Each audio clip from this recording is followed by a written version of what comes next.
Welcome to Digitally Assembled. My name is Stephen Howard, better known as Galad on Instagram and Flickr, and this is the channel where we talk about the digital art and digital Lego and everything you can explore in the digital realm. I'm going to take you along on this journey to show you the possibilities of what you can do with digital Lego. You're going to come along with me and see how sometimes we can fail as we experiment with things, but that's all part of the fun. Today we're going to be discussing a project that I've been working on for the past 2 months called Neon.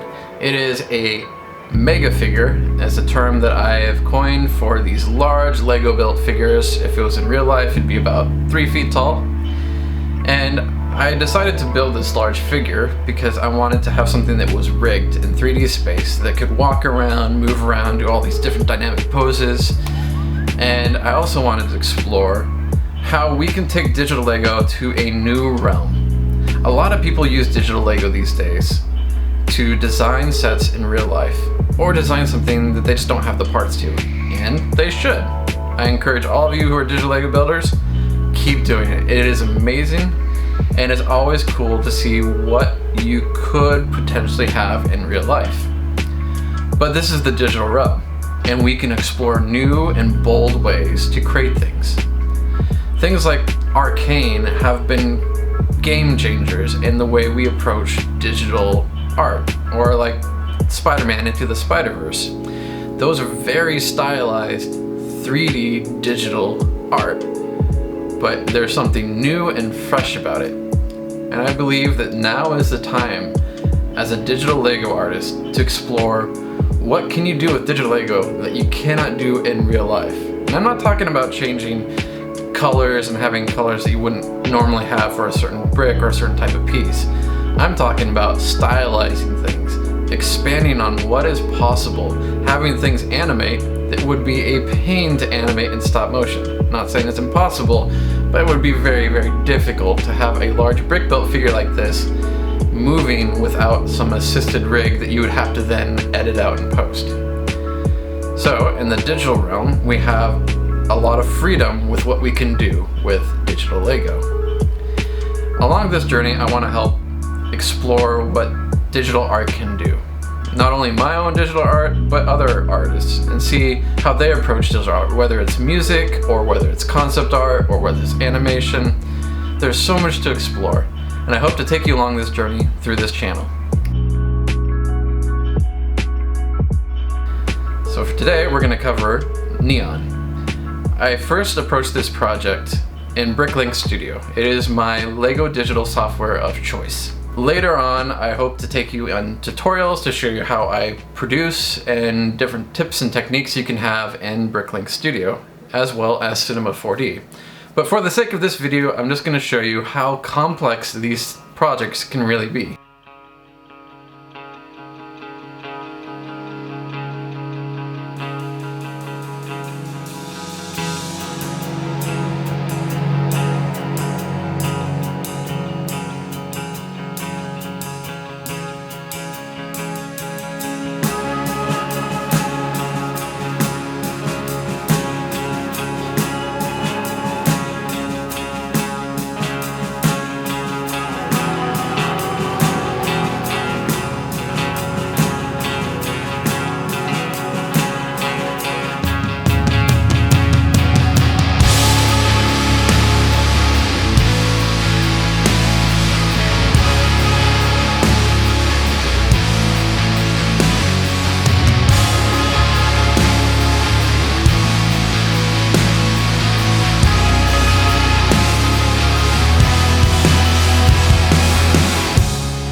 After I brought it into Cinema 4D, the next thing I had to do was to recolor all of the pieces. I use a color chart from Ryan Howarder. I love his color list because it shows every possible color that LEGO has produced. It shows the hex code. It is an incredible tool, and it makes my life extremely easy. When I go into Cinema 4D, I just have to add it. I just have to add the hex code to the diffuse channel, and I have a color accurate to LEGO production standards.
everything on this model. The next thing I had to do was to attach it to a rig. And this, by far, was one of the most tedious and challenging things to do. Things broke constantly. But that's one of the experiences as a digital artist. You are learning. It's really difficult to know everything about a program, a software, or the digital arts as a whole. And I think it is completely fair to explore and to fail and try and fail and try. You get better every time you explore these things. And I am still learning. I'm a self-taught 3D artist, and I have made plenty of mistakes along the way, and I'm sure those watching who are better than me will say, wow, look at all the mistakes he's making. Yes, I know.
After I had textured everything and rendered them out in Arnold and Octane, I then moved on to After Effects.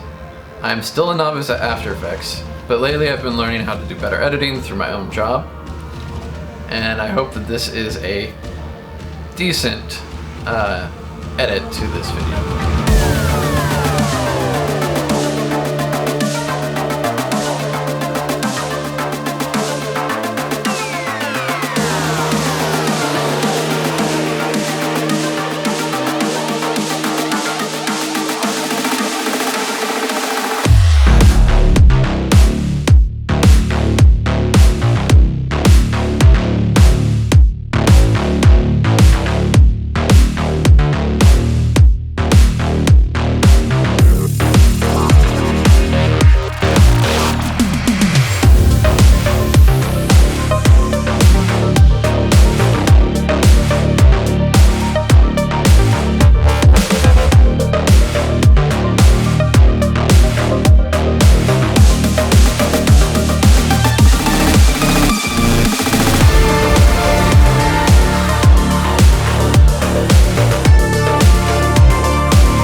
Again, a lot of this was very experimental, and a lot of this is just me learning and playing around and exploring new things.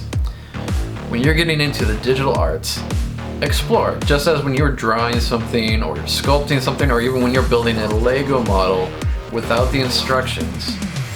You have fun, you explore, you try new things. It is a blast, right?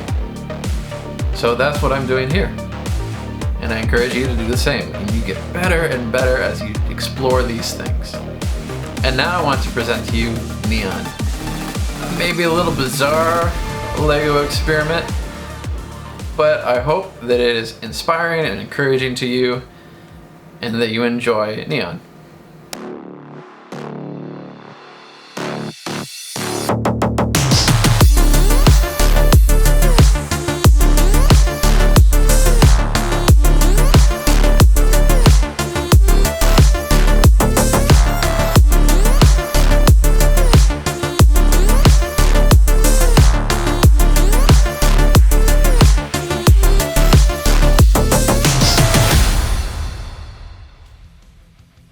Thank you for coming along this journey with me for the first episode of Digitally Assembled. There is a lot more to come. In the future, I want to explore other digital artists and digital works and digital Lego. So come along and be ready for more. Please hit that subscribe button, like button, comment, and share, and I'll see you in the next one. God bless.